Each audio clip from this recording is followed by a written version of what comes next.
Sa akin naman ay guyabano. Ayan, pareho din sila. Diba yan ito na isa.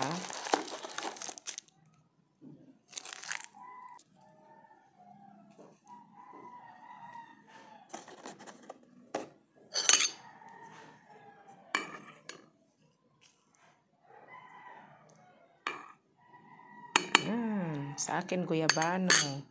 Kay mother naman ay sambong. Tsaa sa umaga guys. Kung may puno kayo, makakalibre kayo. Hindi na kayo kailangan bumili ng tsaa.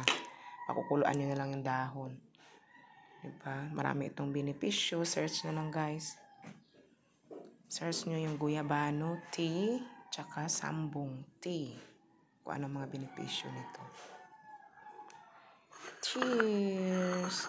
Sa akin ay guyabano. Kay mother ay sambong. Tapos,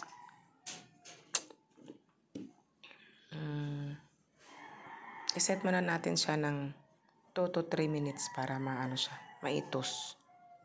Iset pala muna natin. Mamaya na tayo mag-cheers. Okay?